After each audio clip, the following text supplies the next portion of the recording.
Hello, friends. Hey, I hope you've had a great week. We don't talk about this much, but we're here in studios at Full Circle Studios with Chris Kraft. Chris is a lifelong friend. If you've got any video needs whatsoever, go to Full Circle Videos. I think that's .com. Is that correct, Chris? FullCircleStudios.com. And they offer all kinds of stuff, much more than just podcasts. You have any kind of video needs, I encourage you. Chris is a good brother of the Lord. They'll treat you fair, and they'll be a blessing to you. Hey, this week in the studio, we have a friend. Hey, Daniel. David. Where did I get that from? David. That's a pretty popular Goliath. name. Yeah, Goliath. David Goliath. Goliath, right? It's another biblical name. I always joke my parents just open the Bible and they pick Daniel. There it fell. Like, the Bible kind of hit the middle right there. Yeah, it's right there. in the middle. It's like, I guess we'll go with Daniel. Daniel, yeah. Daniel the prophet. So has that been a hard name to live up to, or? You know, only if I think about it. Yeah, if I don't think about it, it's fine. I don't feel like there's any standard then. Now, you and Megan have been married for how many years? 8 years. 8 years. It's crazy. I can't believe she still puts up with me, honestly. I love being married. I'm very bad at it. I make all the mistakes, and she's super patient. So, so far it's going great. One of the hard lessons in life, people do what they know. Yeah. So, it's like, and it's one of the challenges that we have is that we got generations of not exactly the best example in life. Yeah. And so it's I'm not calling it a generational curse, but it can be. It can be a generational curse. You got to be really intentional to break some that's things. A good word. Yeah. That's a good word. That was my theme word for life in 2023 was intentional. Everything I did, I wanted to be intentional. Yeah. Instead of just kind of, making it through every day and you waking up and moving on. Yeah. Wake up, move on, do the same thing. Yeah. Well, I know for me, I go, okay, what did I do wrong today? Okay, whatever it is. Whatever it is. Try to fix what I did wrong yesterday. That's my goal today. You got 2 kids? I have 2 kids. I have a little girl who just started kindergarten, which is an adventure. And then I have a 10-month-old babe who just started walking. He's a little boy. Well, see, when I saw him last, which was just a few months ago. Just a few months ago, yeah. He was crawling, but it was a very fast crawl. Yeah, he's got little jet engines on his knees. I don't know how he doesn't. He'll crawl across concrete now. It seems painful to me, but he doesn't seem to care, so whatever. You guys are currently on staff at Levon First Assembly? Yep. Yeah, having a fun time. And you guys, you originally, though, started out, let's see, what is your title? I don't even know, right? Oh, sometimes I ask that same question. Yeah. I need clarity on a week-to-week basis what my title is. So you talk to Pastor Mike about that? Yeah, I talk to Pastor Mike, like, so what exactly am I going to be called this week? And I'll just go with it. Sometimes I'm just a really qualified janitor. Now, I've been there for 2 years, but I started out in Louisville. That's where I started ministry out. With? Benny Grissom. No way. Yeah. Him and his son. Benny and I were good friends for years, man. I'm so sorry. Yeah. No, he was a great pastor. I loved working for him. Yeah, I grew up in his church. It was incredible what Benny did all the years as a chaplain for the fire department there. Yeah, in legendary. Yeah, definitely. I remember because I was there when he retired, when he stepped away from being the senior pastor there in Louisville, and they did a ceremony, and all the fire chiefs and captains came out, and it was just crazy because he would talk about it so nonchalant. He was like, "Oh yeah, well I'm a fire chaplain. It's just I go out and do this thing," but he was so well known and so well respected, and he would host things, and he always showed up to the craziest calls, and he's just a super strong man of God. Yeah. And I always really admired how he was always willing to get his hands dirty. Yeah. And that stuck with me more than anything when I was mentoring underneath him, like watching him. He'd always get into the fray. He was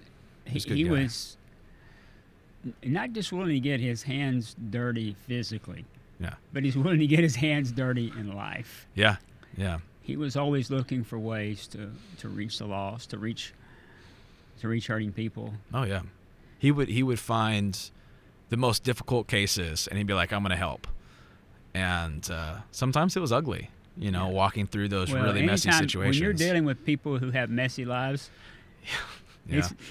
it's not pretty, and there's not necessarily a playbook. I mean, there are some rules, right? But every situation has its unique qualities that you have to work through.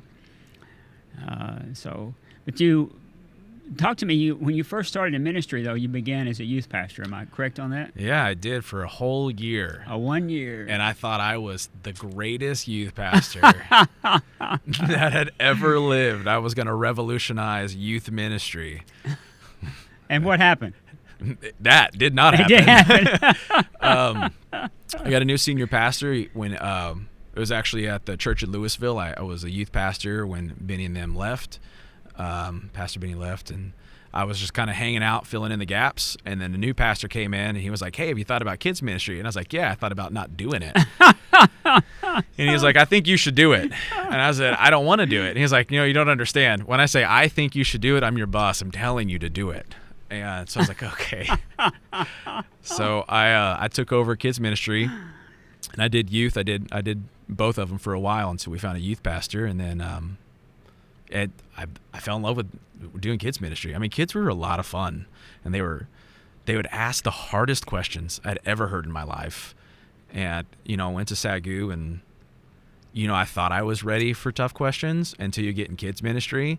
And you never hear adults ask these questions because I think they're too embarrassed, because it's, I'm not going to ask this honest question like, who's God's mom? I mean, that's like a really tough question. Like, wow, it's so innocent from a child's perspective. I'm like, who's God's mom? Like, God has to have a mom. I have a mom. You have a mom. We all have moms. Who's God's mom?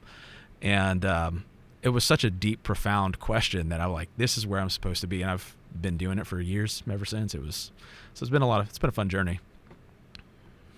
It's cool. It's the church that James and I were at last week. Chris, you'll like this. He introduced me as the oldest children's pastor in America.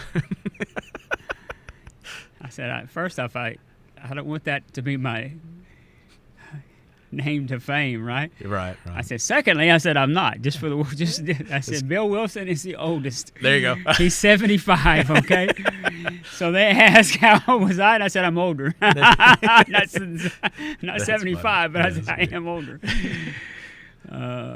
Think about children with teenagers. First off, teenagers require a lot of time. Yeah. You have a lot of social stuff you have to take care of. As a youth pastor, if you become married or you are married, well, then all of a sudden you start having family. Then you start having children. It becomes a little difficult to spread yourself out to meet all these social needs that teenagers have. Whereas with children, it's almost like having kids as a children's pastor. You're almost immediately in that mix anyways. You're kind of like submerged into that world. Right. And as a youth pastor, I mean, teenagers are trying to figure out a lot of social structures, and they need help figuring that out. And so as a youth pastor, you're trying to help navigate that, and the only way you can do that is by making those social structures happen. You have to be a part of it, exactly. Yeah. It's very, very time-consuming. When we first met, you were working with Daryl, Wicker? Yeah. How did you meet Daryl? Through a church in Wichita Falls. Our senior pastor, was connected to their church down around. Yeah. And so they're like, "Hey, we need a guy to come preach at our spiritual emphasis week." And I was like, "I have no idea what I'm doing. I'd love to." And it's like, "Well, I want to come up there and I'll do y'all spiritual emphasis week first." And so I got to meet him and I got to see what he does. And I was like, this guy's pretty cool. He's a little wacky, but he's pretty cool. And we just became friends after that, ate some really good barbecue that week. And then after that, he's like, "Hey, would you be interested in helping out in Metro Ministries on the rec crew?" And I was like, "I'd love that. That sounds like a lot of fun." So it's been, ever since then, I've just been saying yes to things Daryl asks me to do. He's like, "Hey, you want to do that?" I'm like, "Sure, why not?" My answer is yes, I will absolutely do that. And it's opened a lot of doors, and it's challenged me in a lot of interesting ways to grow. So I really appreciate it. I appreciate the opportunity.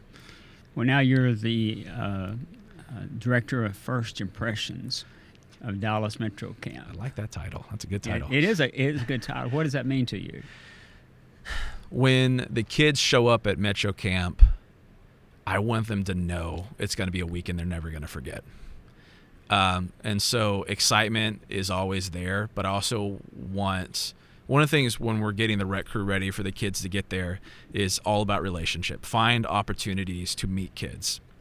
I don't want you on the stage hanging out or in the cabins doing nothing, kind of buying your time in between games or events. I'm like, go hang out, dance with the kids, draw with them, whatever it is. So when they meet the rec crew, they're like, that person cares about me. And so my first impressions when they get off that bus is this is going to be an epic weekend. So that's what I shoot for. Very low standard. Yeah. Well, for our kids,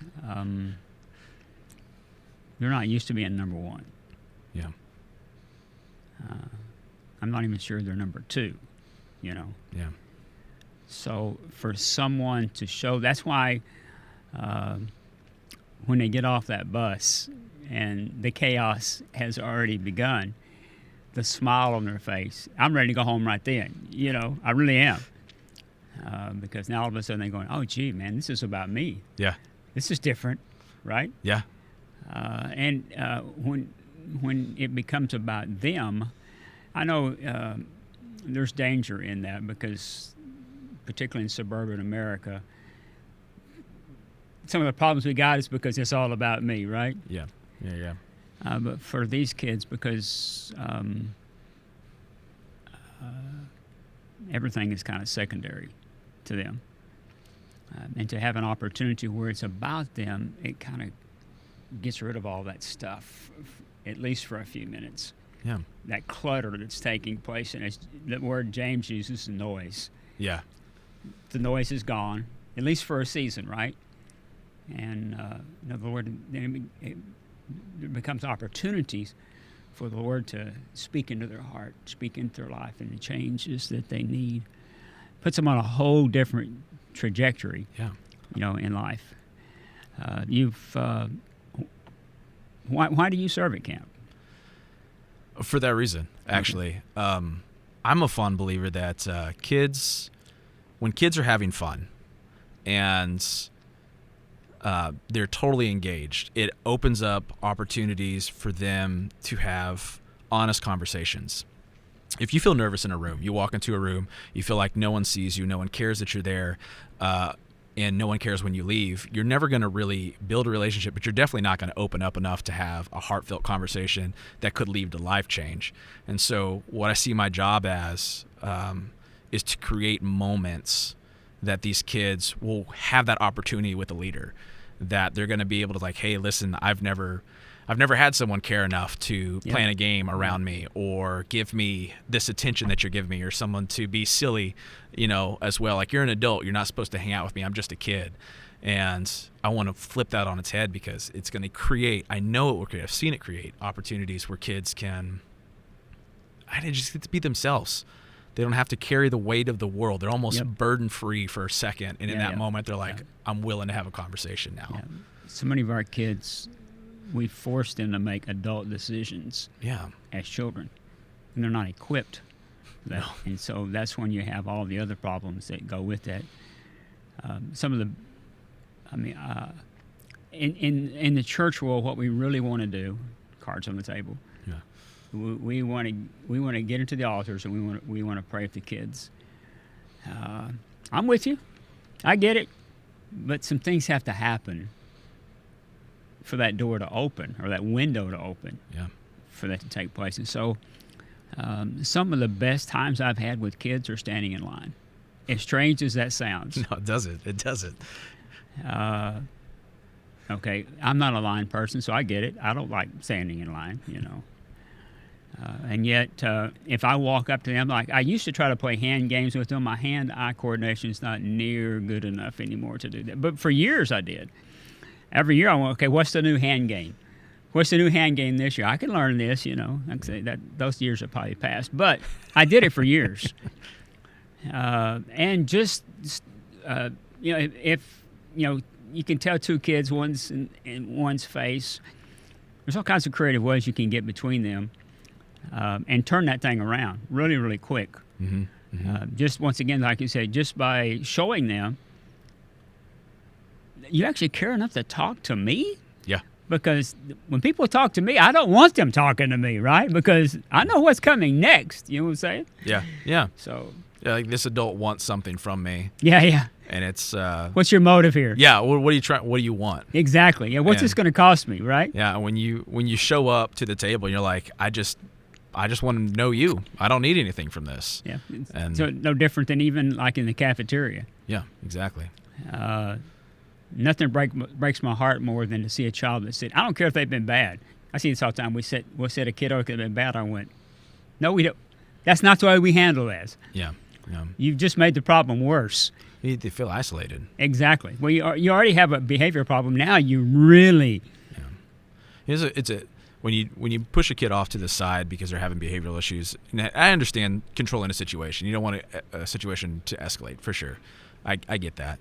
But that kid's acting out for a reason. Exactly. And it's harder, but taking the time to figure out why is going to be long-term beneficial compared to short-term easing a situation so you are more comfortable. It's always about who are you more interested in getting to? Are you interested in making yourself comfortable to get through a situation, or are you interested in making a life change? Because life changes are never comfortable. So if you want to be comfortable, don't be in kids ministry, because if you want to be comfortable in kids ministry, you're never going to change a life. I think that's life in general. Yeah, exactly. Yeah, if you want to see somebody's life changed, your hands are fixing to get dirty. Yeah. It's fixing to get messy, and your feelings will get hurt. Oh, absolutely. Absolutely, yeah. Probably like 95% of the time that's going to be true. Yeah. You know, one of the is there anybody at the usually mini camp, any child that kind of stole your heart? There was a few years ago. I wasn't leading yet. I was just on the rec crew, and we were doing Stop. I was just. Oh, well, okay. Well, I was now able. Keep in mind, people that serve with you are going to be watching this, and they're going to go. You were leading on the rec crew, yes. I didn't have to plan any of the games necessarily. I was happy to be there with Daryl, but we were in the lake for the first time ever. First time Metro was going down to the scary. lake. It was, yeah, and I remember being told, I was like, hey, Daniel, this is the first time we're going down to the lake. Make sure everybody is okay and everybody's safe. Okay, triple check. Why is it scary for our kids to go to the lake? Because most of our people won't know. You tell me. That was told everyone they can't swim. Well, okay, yeah. No, well, that's actually the story. Yeah. Not only can they not swim, there's been 3 people. I probably shouldn't say this publicly, but there's been 3 people who have drowned in that lake. Oh my gosh. And one of them I was very, very intimately involved in. And I saw the way it was handled. And I actually like that lake. I have some great memories on that lake. But when you see someone drown in that lake. Oh, yeah. Well, that would shift you. And how it was handled, not by the campgrounds at all. The campgrounds, Joy and them, they are. Oh, yeah, he's on it, man. Yeah, Joy and Kim Carpenter are heroes of the faith. You know, and they come from that's their lineage. I mean, his parents, her parents are the Billy and Sue Burr. Joy's parents are carpenters. They're incredible people, and so are Joy and Kim. They are outstanding. But I was very very hesitant to use, like, even after they had built.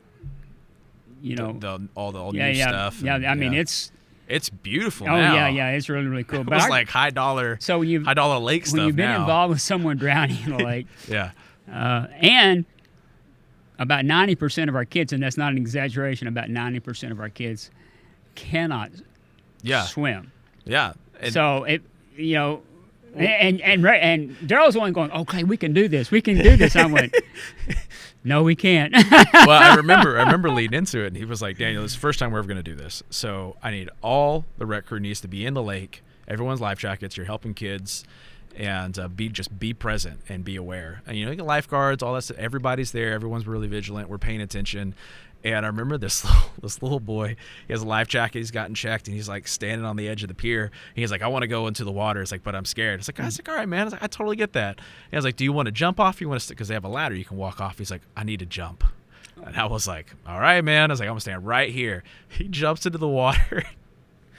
And as soon as he hits it, I mean, just screaming bloody murder. I can't swim. I can't swim. Of course, the life jacket has him up, and I'm holding him by the back of the life jacket. And I was like, dude, just calm down. It's going to be okay. I was like, you're floating. You see it? And he's like, he calms down, and he's just kind of floating. He's like, oh, this is really cool.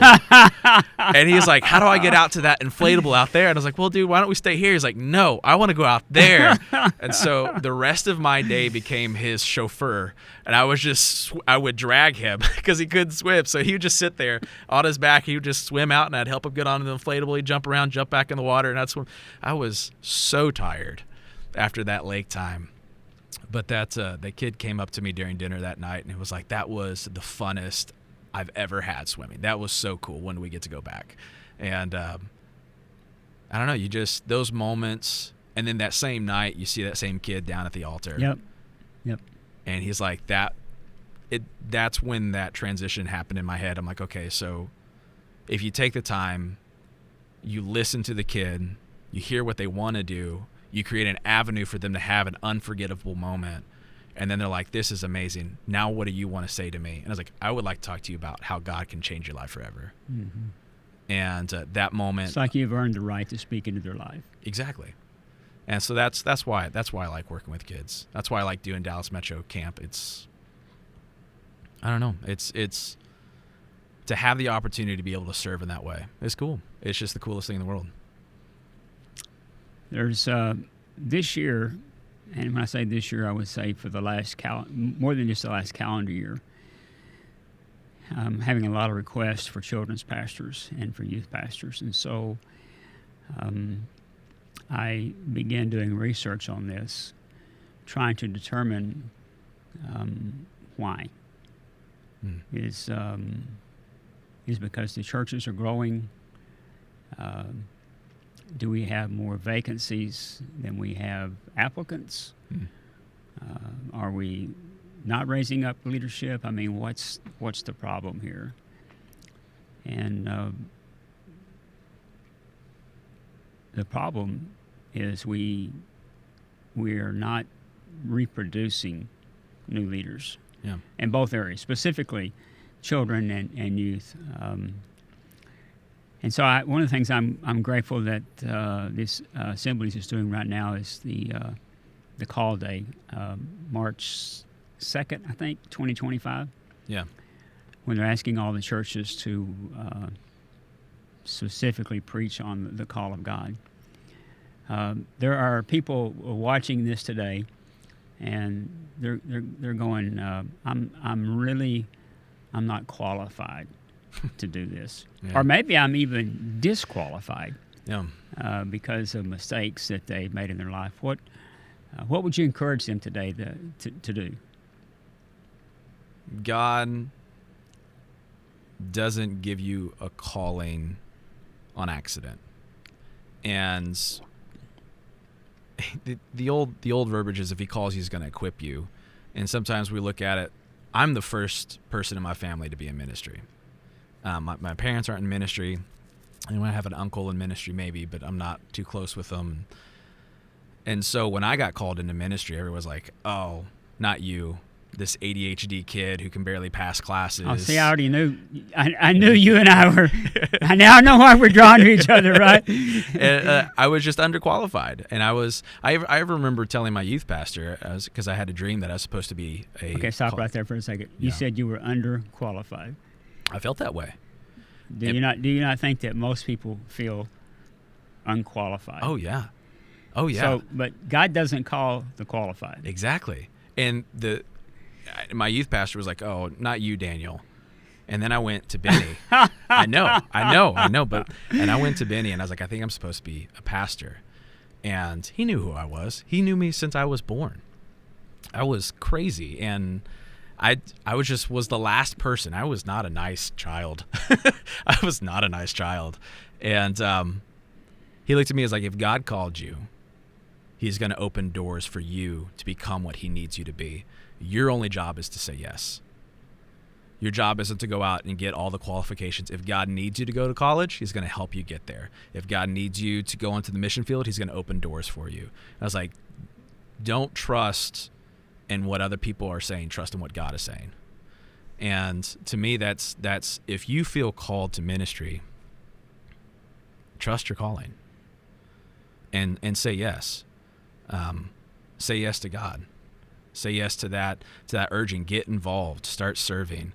And you may feel disqualified. Like, oh, there's no way I can do that. Some of the greatest pastors I know have spotty histories. And